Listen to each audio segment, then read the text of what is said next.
Executive Secretary Lucas Bersamin and Finance Chief Ben Jokno breezed through their confirmation hearing before the Commission on Appointments. Bersamin was appointed ES after the resignation of Vic Rodriguez in the aftermath of the sugar importation fiasco. During the deliberations, Bersamin vowed to take proper action to avoid a similar incident from happening again. Right now, we do not anymore tolerate the lack of coordination that happened here. And I have imposed upon everyone not to assume or presume that the President already approves a certain act until and unless I or my Senior Deputy Executive Secretary have signified the approval. This is to avoid the unnecessary presumptuous action taken in that fiasco. Pagkatapos ni Bersamin, sumalang naman si Jokno. Tiniyak niyang hindi makakaranas ng recession ang bansa.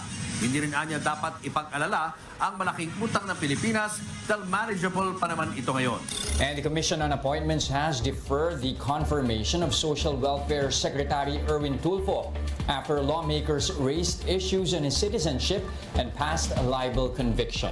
The instruction was to keep on going. Ang instruction po ng Presidente. Kasi nga naman po, yung appointment o yung panunumpa ko sa kanya is effective until March po next year. Several presidential appointees have breezed through the Commission on Appointments. Others, though, like DSWD's Secretary Erwin Tulfo and COA Chair Gamaliel Cordoba, are facing some questions and some challenges. What rules does the CA abide by when approving or deferring or rejecting confirmations of officials? How the Commission on Appointments process works in this episode of The Chiefs.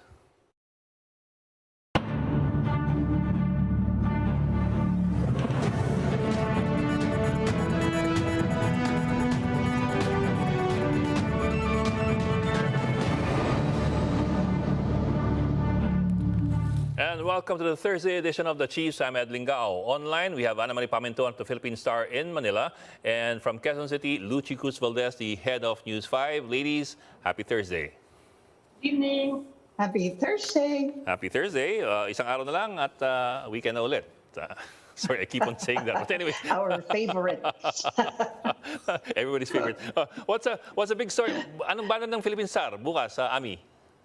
Siyempre, yung nag-file na tayo sa wakas ng note verbal natin over the forceful seizure ng unidentified floating object. Siyempre, identified na natin siya ngayon.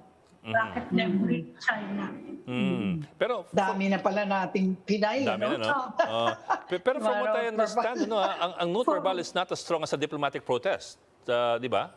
Did I get that right? It's not as strong as a diplomatic protest. Asking for an explanation, but still, it's an expression of di ba? Kasi iba yung sinabi ng embassy, wala naman the force.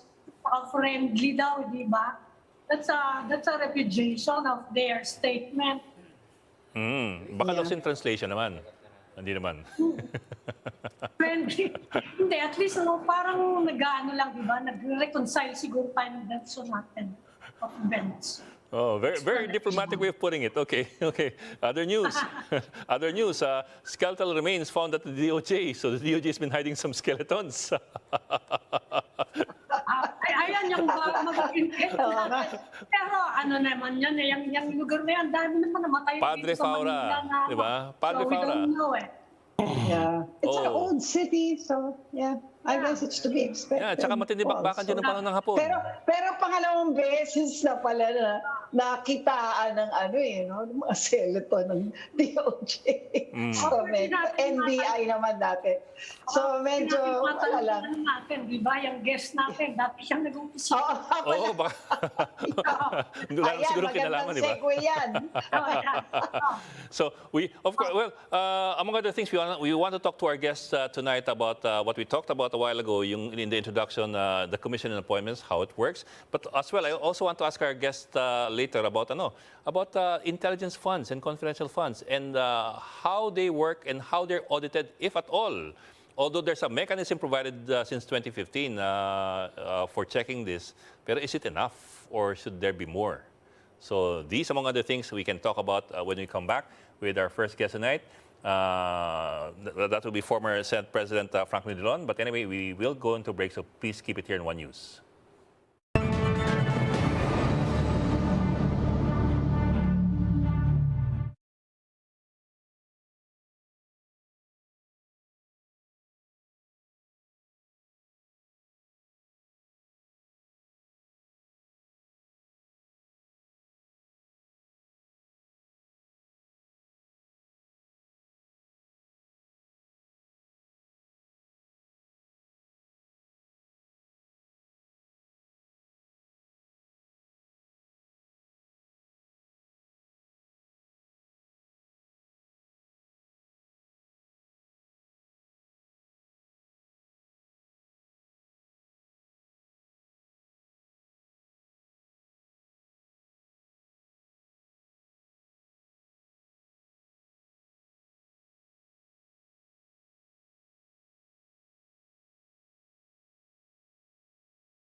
The Commission on Appointments is a check and balance mechanism under the Constitution. How does the confirmation process work?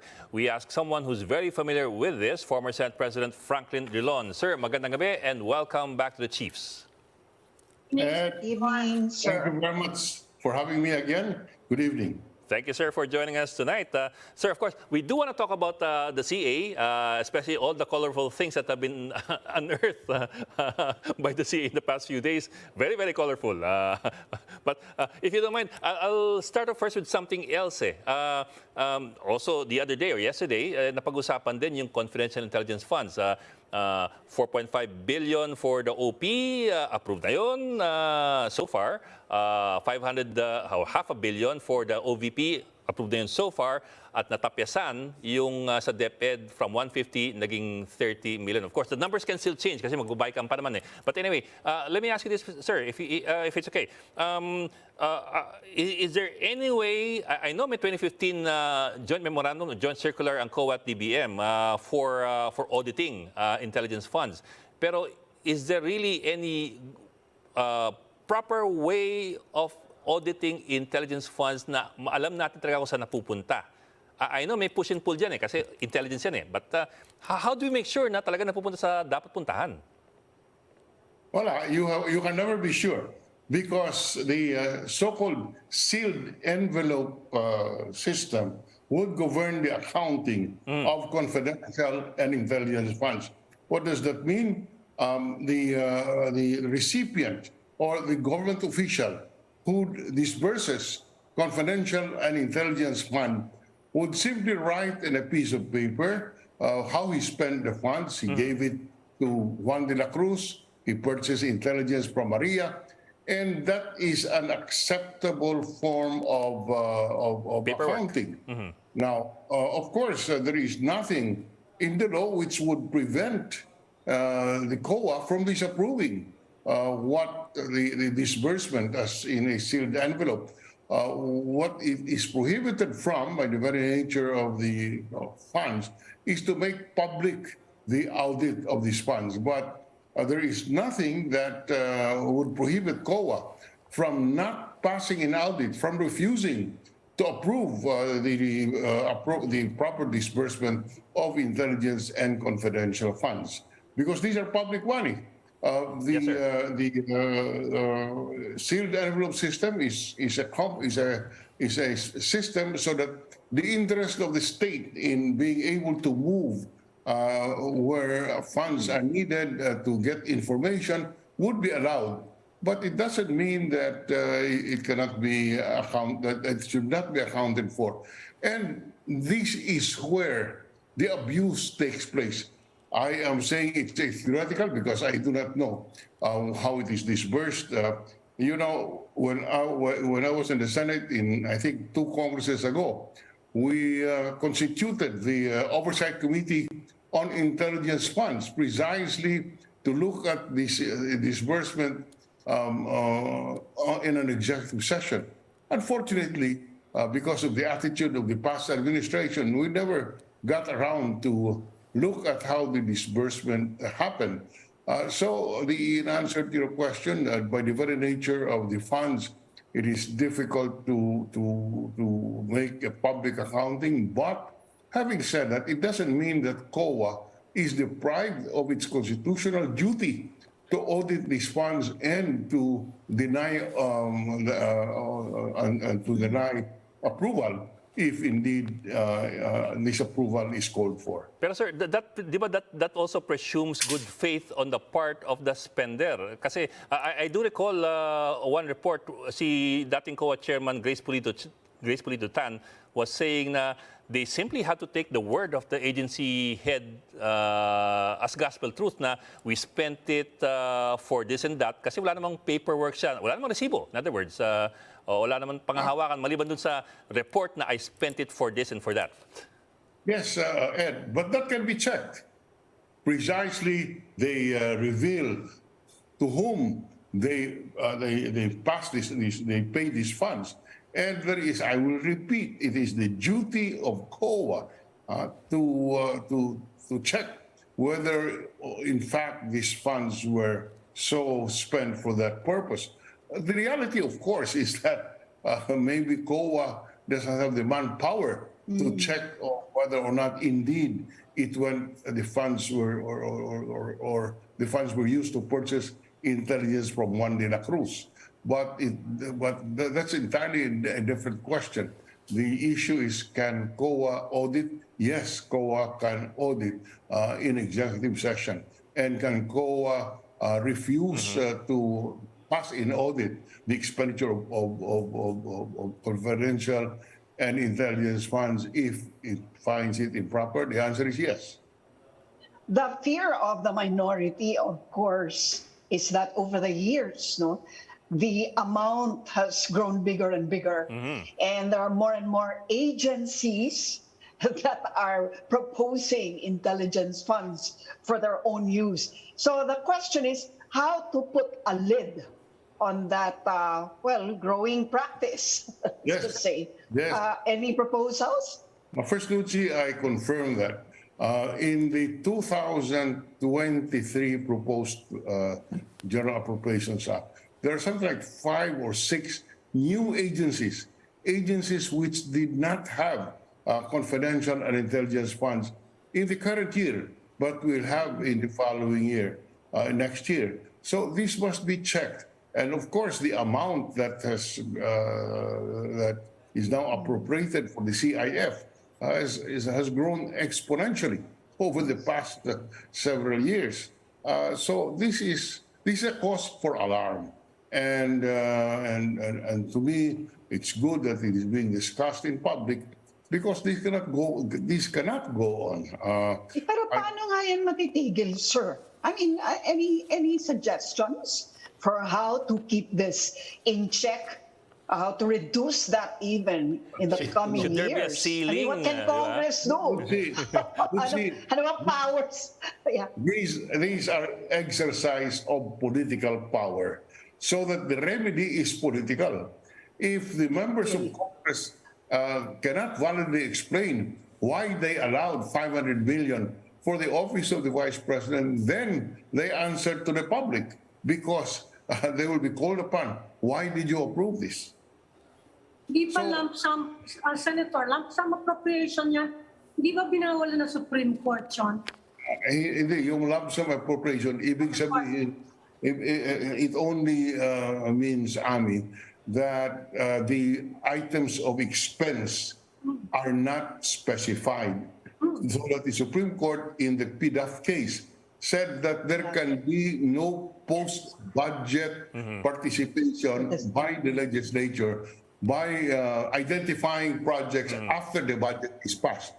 In this particular case, the activity is identified before the budget is passed. The problem is in the, number one, in the exercise of discretion as to how much it should be. Number two, the possibility of it being abused is always there. That is why the oversight committee must be constituted, and the legislature must not give up its oversight powers over the expenditure of public funds, and COA must audit this, and if it finds the expense improper, then they should not pass this in audit. So magkaka-oversight committee nung araw. Pero how far can it go as you yourself narrated? Kayo hindi, kung ayaw ng Malacanang, wala kayong magagawa eh. Paano if the agency just cooperate? I mean, again, that's a political question.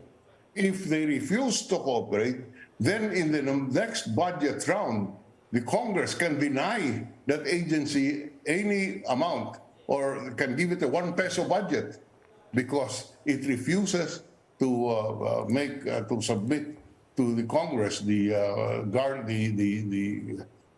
third branch the accounting of such funds. It has the power to deny appropriation in the next round. Yes, sir. Pero sir, realistically, sir, I mean, you're looking at a Congress that's controlled by the administration, and it's also the administration that's proposing these CIFs. So it just goes round and round. Sir, I'll go back to what you were saying a while ago. It becomes a political question, but like we heard the Finance Committee Chairman say, ba't natin hindi bibigyan ng OVP? Gusto nating supportahan yan. We want her to succeed. So, ganun pa lang, yung political questions already out the window. My question to you, sir, is this: is there any way, going back to Luci's question, is there any way or is there any need for a law or regulation to put a ceiling, for example, possibly a ceiling, or if not a ceiling, requisites on as to what agencies can be given CIFs? Well, no, you cannot have a law because the budget in itself is a law. And therefore, when you designate the agencies which will be allowed confidential and intelligence fund, that itself is the law. Okay. Okay. So whether or not that is enacted, the political decision is made.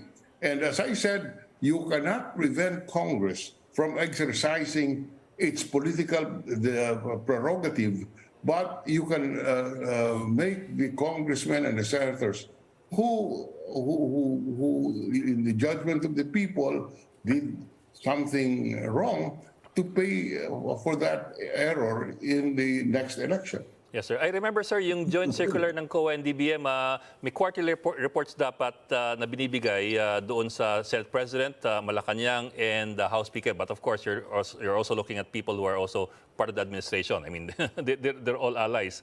So in the end, you go back to square one. Sir, best practices, sir. Baka other countries have better practices when it comes to this? Are there countries with better practices?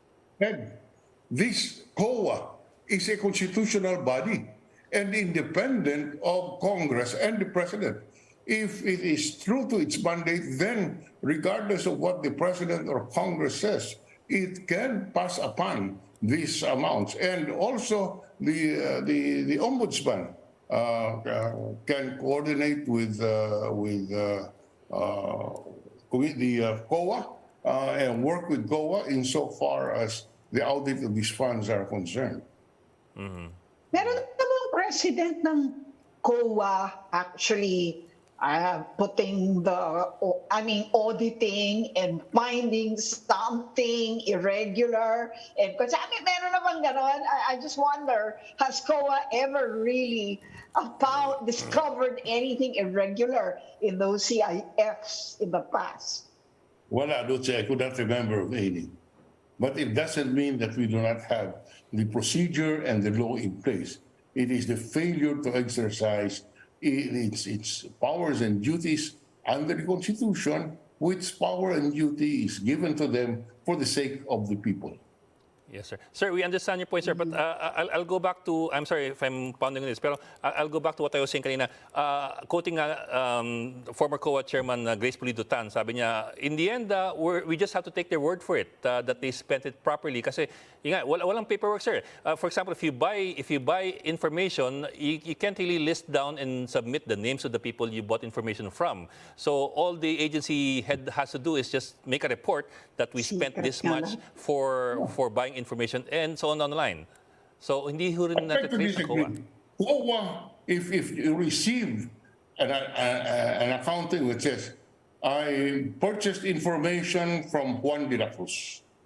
It doesn't mean that you have to accept it lock, stock, and barrel. COA, if they want to, can ask the agency to appear before it and subpoena the records to check whether or not, in fact, the confidential and intelligence funds were used for the purpose for which it was appropriated. No one is above the law here.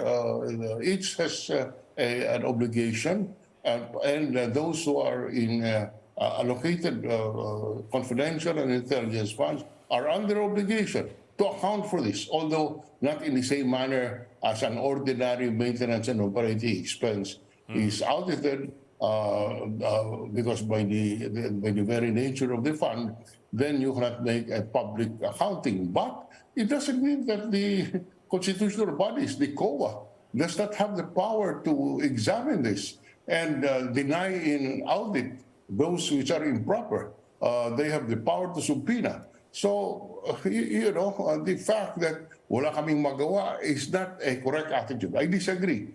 If they're serious about their job, they should subpoena, they should examine this in closed door, confront those who dispense with confidential funds and intelligence funds, and deny in audit those which in their judgment is improper. COA na, sir, ang nag-summon. Hindi na pwedeng tumanggi yung official concern. They have to answer.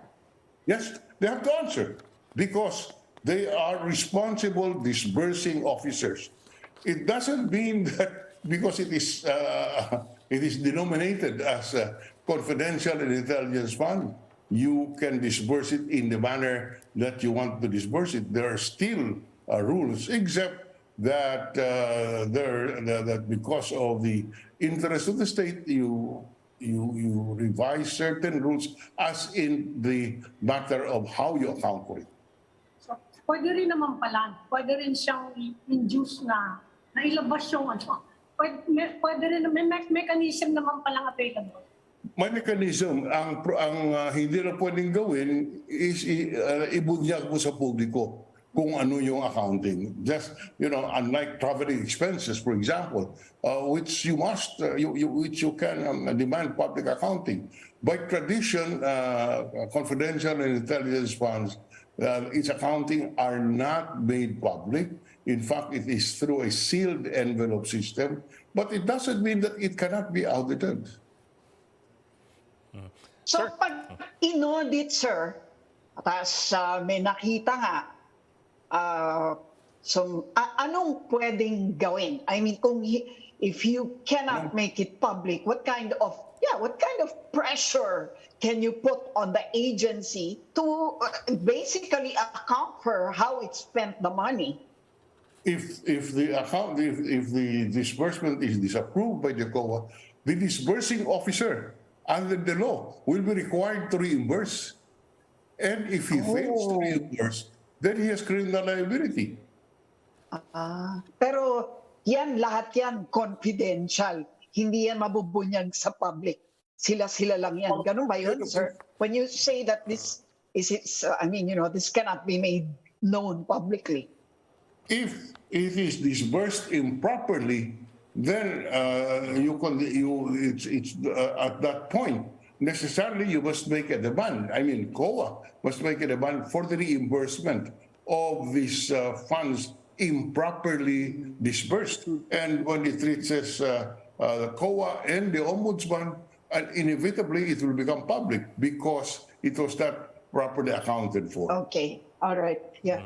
So dapat mag-file. Oh, sir, cambio na kami. Cambio na kami sa COA. I mean, Commission on Appointments. Ibang COA to. CA to, CA. Sir, so ito, halimbawa, let's take the case first of Secretary Tulfo. Dalawa yung issue, no? Well, actually, isa yung citizenship. Yung isa yung personal affairs. But I don't know how much of an issue that is. And the libel. And there's a third, yung libel, na moral turpitude daw yun. Anong take nyo dyan? I mean, are those grounds serious enough to lead to a possible rejection of Secretary Tulfo? Lucy, let me make it very clear. I do not know what the facts are, especially that there was an executive session code. So I will answer on the basis of what I read in the newspapers. Now, Okay, fair I will enough. not pass upon the fitness of Secretary Tulfo to occupy the position, but I can explain what the law is on the basis of what I see, what I read in the papers. So it is reported, and I think it is admitted by Mr. Tulfo, that he became an American citizen in 1988, and in fact served Right. the U.S. Armed Forces. If this is so, then and this happened in 1988. If this is correct, then he lost his Philippine citizenship when he took his oath of allegiance to the American flag. Because at the time that this happened in 1988, according to the newspapers, in 1988, the law then was a Commonwealth Act which automatically which provides that the Philippine citizenship is lost once you become you take an oath of allegiance to another country in another country. Now, in 1996, Hindi pwedeng dual? Oo. that's what I was Hindi about to pwedeng explain. dual? Okay, sorry. Explain. As I said, at that time in 1988, the 88. law was that when you acquire foreign citizenship, you lose Philippine citizenship automatically. Automatic. All right, yes. I authored and passed the Dual Citizenship Act about Okay. 1996 or 1997. And in the law, I provided that those who lost their Philippine citizenship can reacquire their Philippine citizenship after they take an oath of allegiance to the Philippine flag. In other words, we changed the law to allow dual citizenship. Now, so that, as I would repeat, by taking an oath of allegiance to the Philippines, notwithstanding the fact that he lost his citizenship, then he reacquires Philippine citizenship and therefore is now a dual citizen. But that only happened after I passed the law in 1996 or 1997.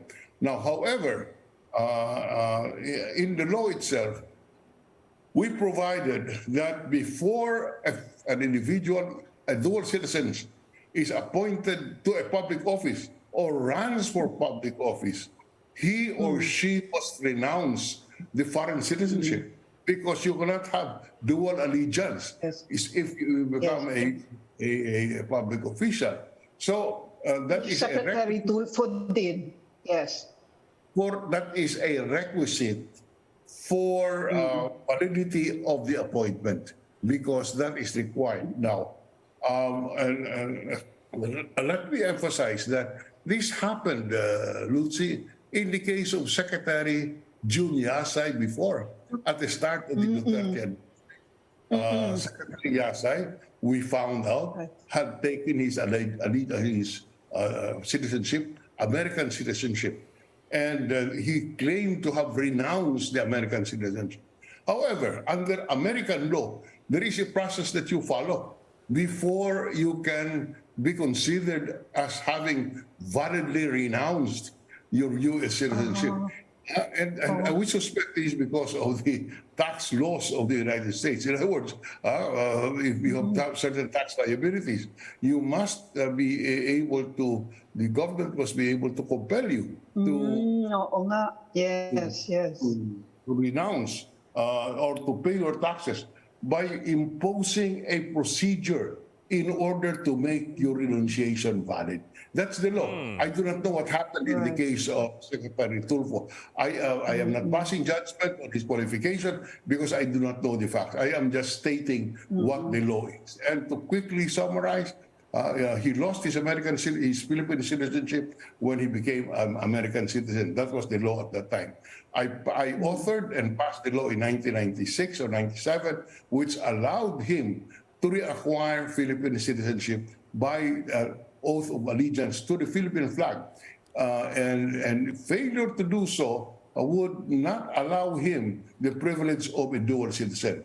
But having said that, when he accepted public employment under the law, he must renounce the citizenship, the foreign citizenship. And in the case of America, they have a procedure imposed before you're considered to have validly renounced your American citizenship. What about the conviction for libel? Is that a ground for rejections as a cabinet member? As a political judgment on the part of the CA members, there is nothing that would prevent the CA from asserting that he is not fit for the position because he has been convicted. But let me emphasize that I have not studied whether the disqualification from public office is a punishment or is a penalty that is attached to the conviction of libel. I am not aware. I have not gone back and studied my law on libel because there are certain crimes which are considered as involving moral turpitude, and there are crimes which attaches as an accessory penalty disqualification from holding public office. And I have not reviewed the law in the case of libel. I'm just stating to you what the law is, whether or not Secretary Tulfo is disqualified under this law, under this conviction. I am not prepared to do so because I've not studied it. Sir, what about the rules on rejection? Wala ba kayong hindi niyo ba na-firm up ever kung how many rejections before the nominee, she just stopped trying? Kasi meron mo sinasabi, three strikes out ka na, tama na. Ami, if you are rejected, you cannot be appointed anymore. But if you are bypassed, then you can be reappointed. And if I recall correctly, there is Section 20, where a member of the commission appointment can ask for a deferment of the approval of the committee recommendation confirming an appointee. But also you cannot continuously bypass an appointee, and under the rules, after 2 bypasses, you must vote so that you cannot hide under the pretext that decided. Double bypass lang ang pwede. Bypass pwede, but there are also limits. No, I mean double lang. Twice lang or triple bypass daw pwede. Yes, I cannot remember exactly, but I think on the third you can no longer bypass the third time. You must vote.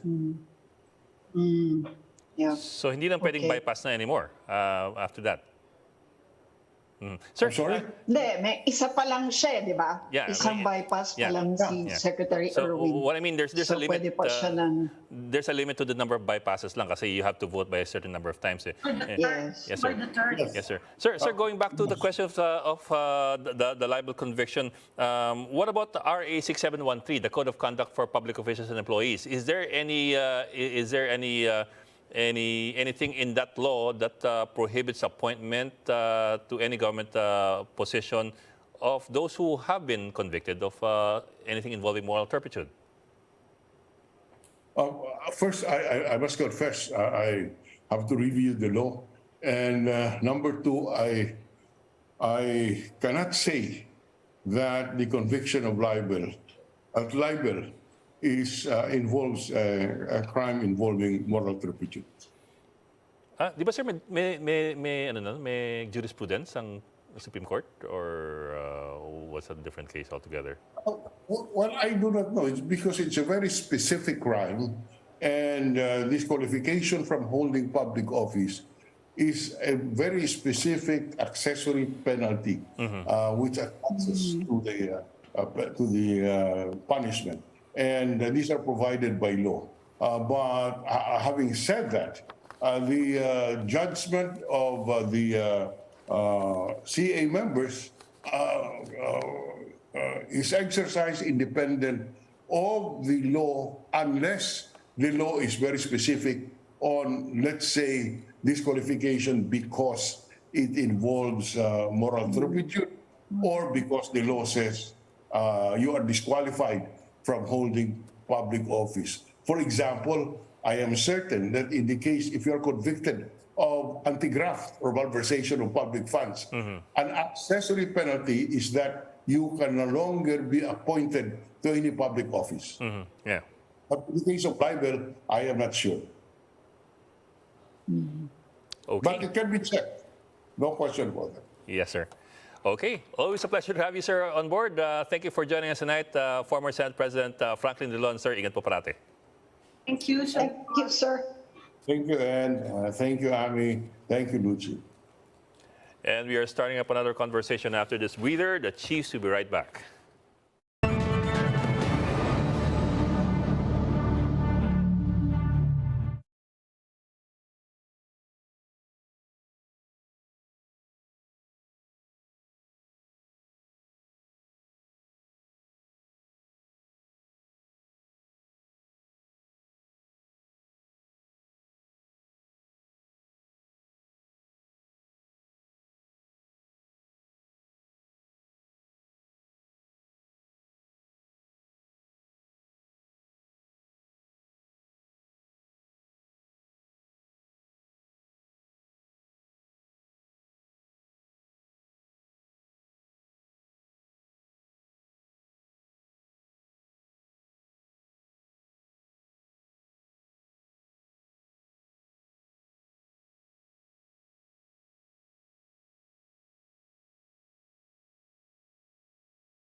The Senate approves the proposed 2023 national budget amounting to over 5.27 trillion pesos. Never say die ang minority bloc ng Senado para ipatanggal ang milyong-milyong pisong confidential at intelligence funds sa ilang ahensya ng gobyerno para sa panukalang 2023 national budget.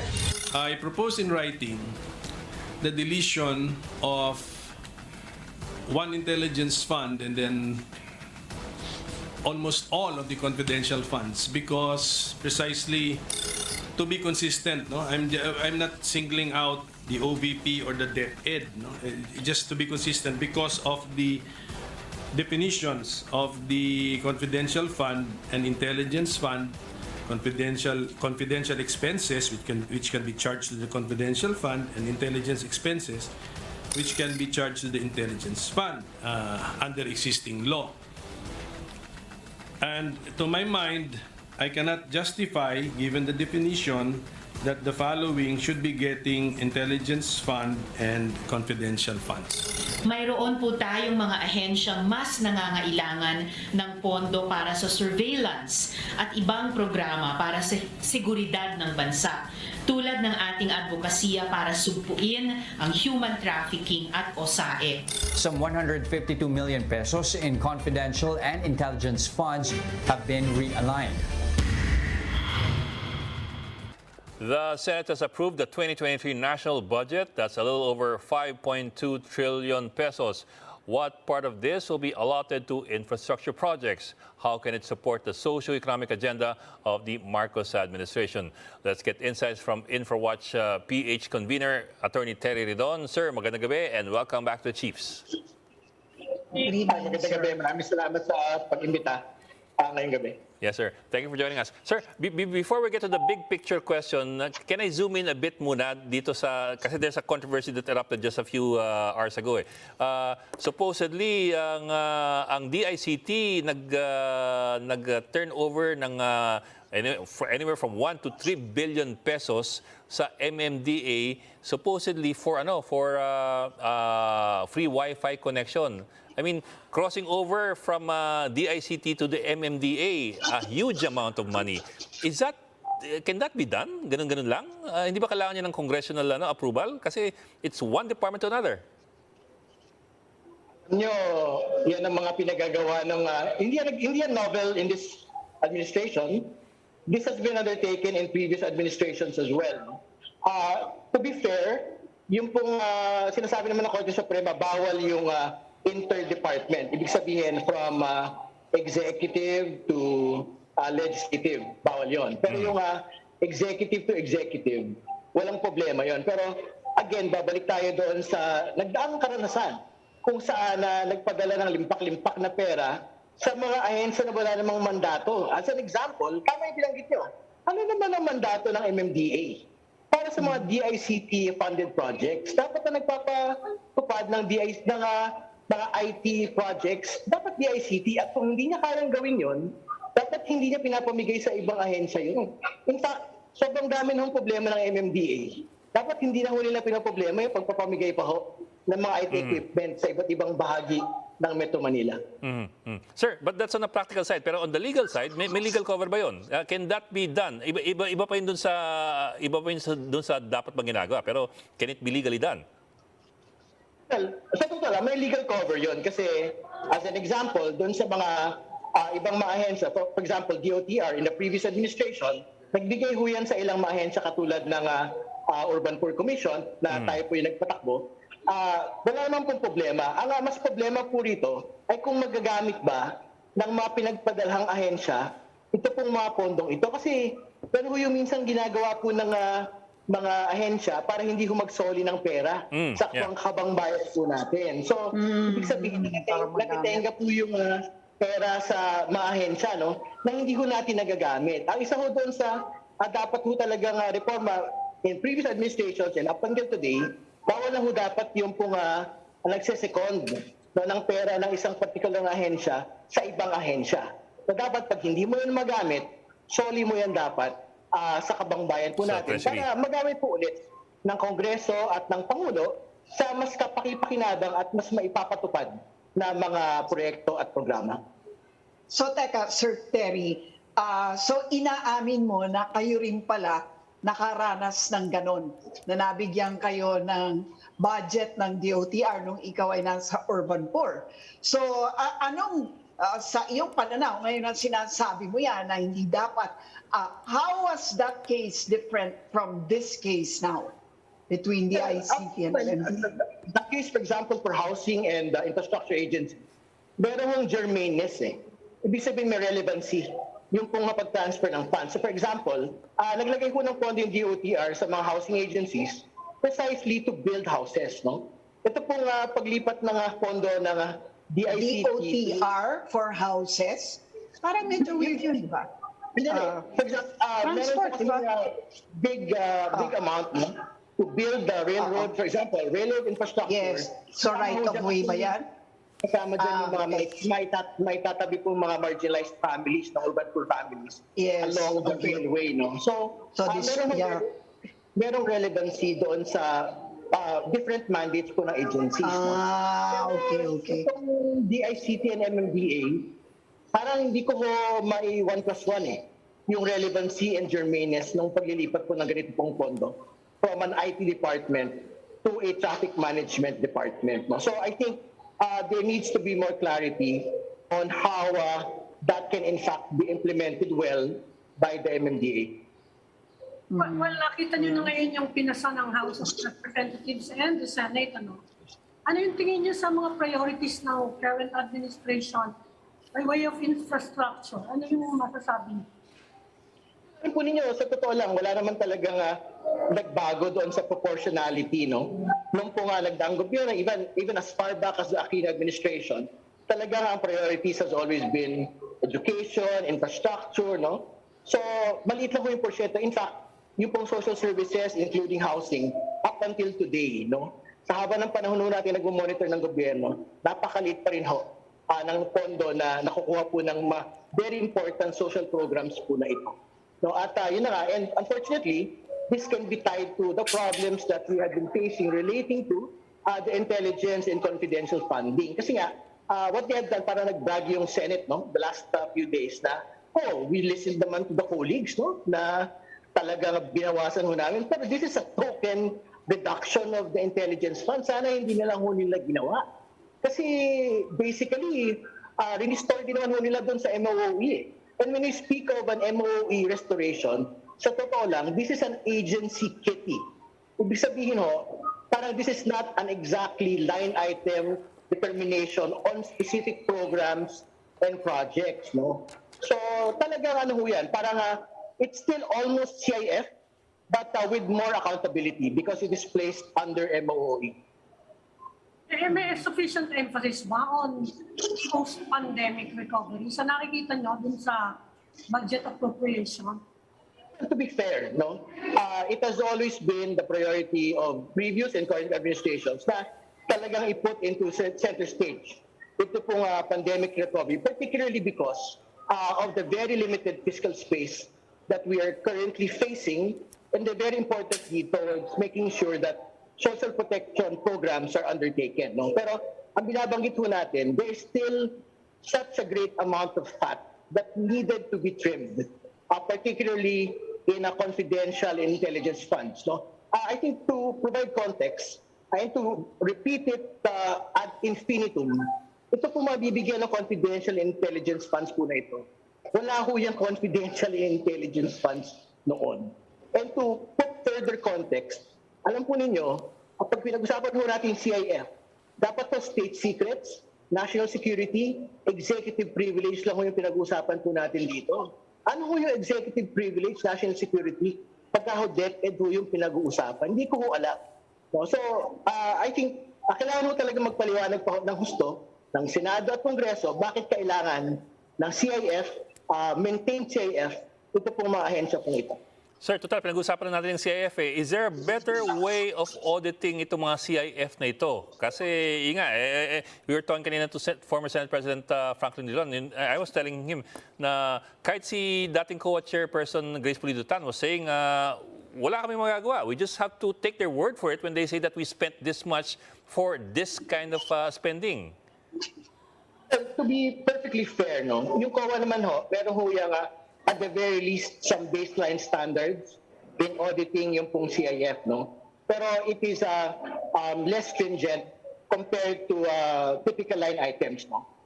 Ang totoo, ang pwede ho talagang ginagawa dyan, parang i-convert towards specific line items. Ito po mga laman ng CIF. Binabanggit po, for example, doon sa ibang mga justification, kailangan hong bantayan halimbawa yung mga bata na subjected to sexual harassment, subjected to cyber crime incidents, no? Grooming. Katulad po ng binabanggit po ng ibang mga senador, pwede ho talaga yung ibigay doon sa mga law enforcement agencies. Kasi hindi naman ho talaga mandato ng mga ahensya pong ito, yung pong law enforcement implementation, no? So, I think these things pwede ho talagang pag-usapan pa ng husto. Kaya hindi ho natin maintindihan ano ho yung particular insistence of the legislature and the executive to grant all of these agencies confidential and intelligence funds when in fact they have never had it in the first place. And I think more importantly, important ho na banggitin ang talaga original sin. Ito po nga massive CIF. Nangyari ho ito in the last administration kasi during the previous administration of President Aquino, ang pinag-uusapan lang ho natin CIF mga 500 million. Pero pagpasok po ni President Duterte, naging billion-billion na ho yung CIF and we never looked back, no?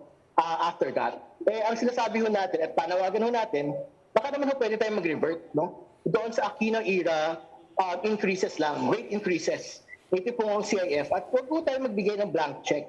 So, not just to different agencies, but more importantly, to the Office of the President. Yes, sir. But the question is, how can we do that? In the end, it's all up to Congress. You were part of Congress before, di ba?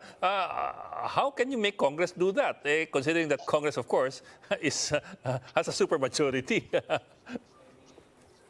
Ako, to be very fair to Senate President Mig Zubiri, meron siya binabanggit na he wanted to undertake an oversight committee, no?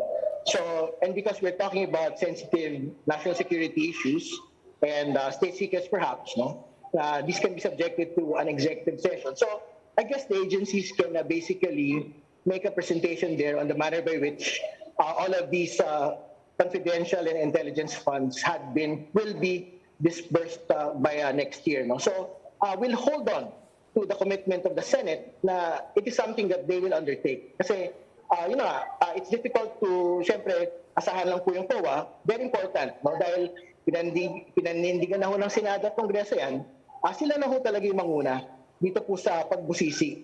Whether it's in executive session or in open session, bahala na ho sila. But we will, in fact, be monitoring how all of these funds will be disbursed. Okay, but setting aside the CIF, are you saying that there's no major difference in the way the budget has been appropriated across the agencies?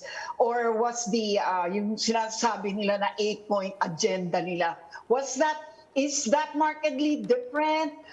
Does it adapt to the needs of the times, to the economic challenges that we now face post-pandemic, and with the Russia-Ukraine war and the inflation that we were experiencing, inflation highs and interest rates increases in the last several years, no?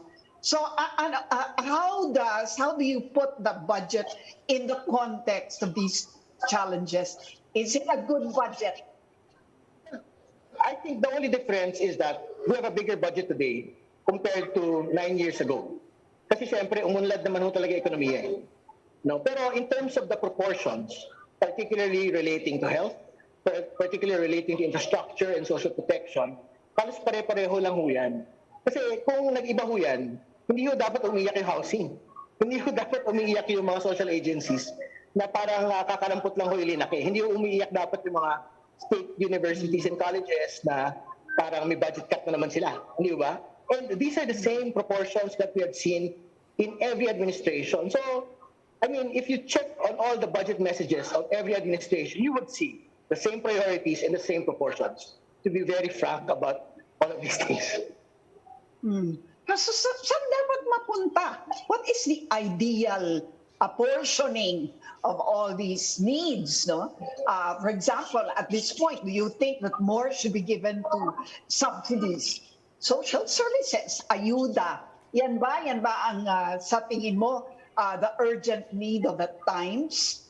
I'd like to make an example of housing, no? For the longest time, even Aquino's time, Duterte's time, up until today, the housing departments, housing agencies have been complaining that they have such a small budget. And to further provide context, they're making a promise that they will build 6 million houses in the next 6 years. No? And I'm quite certain that they won't be able to do that with the limited budget that they have today. In fact, in the previous regime, they also promised that exact same figure. So, ibig ko sabihin, without a real substantial increase in their budget, talaga mahihirapan ho sila. And really, housing is something that is very important, particularly for marginalized families to be able to basically cross towards, economic development in their areas, especially today with economic difficulties. So, yan, dapat talagang meron hong leaps and bounds na nangyari in terms of raising funding for housing. So, that has not happened under this budget. Yung build ng Duterte administration, of course, it was derailed by the pandemic, ano? Ngayon, si President Marcos gusto build better more. Ano yung inaasahan niyo doon? What are you expecting from that program? That may have just changed, no? Pero essentially, it's a continuation of the infrastructure program. The loan agreements continue under the previous administration. Pero I think the President is open towards initiating more public-private partnerships. No? So it is something that the private sector and different groups are looking at. But I think a very important aspect of it is whether or not these PPPs will provide reasonable rates, no, to users of all of these services. Kasi syempre, it's one thing to pay more taxes because of the loans, but it's another thing to pay more user fees or tariff because mataas ko yung presyo na ipapatok po ng private sector for the use of all of these infrastructure. So I think it is something that would be a respite, particularly because of the limited fiscal space. No? Pero kailangan natin bantayan na reasonable given the economic difficulties we're currently facing today. What about resources and infrastructure for agriculture? So tingin niyo tama yung allocation?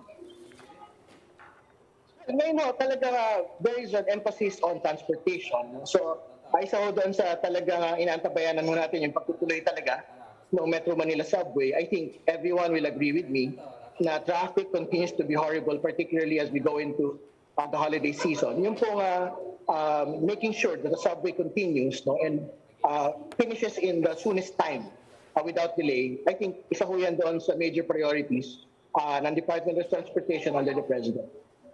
I'm asking about agriculture, infrastructure for agriculture. You think there's enough investment in it?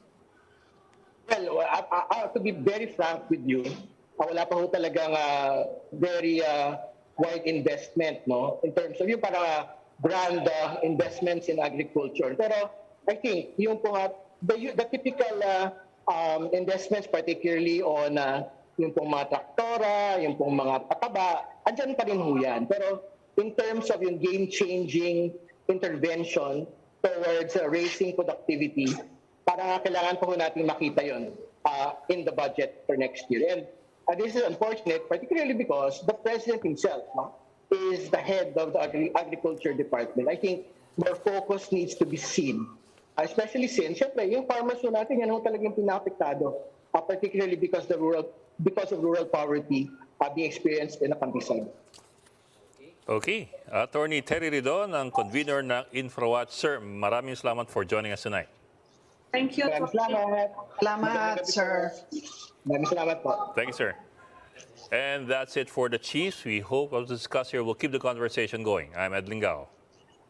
I'm Mami Pamintuan of the Philippine Star. I'm Lucy Cruz Valdez, News 5. We are One News, all sides, all the time.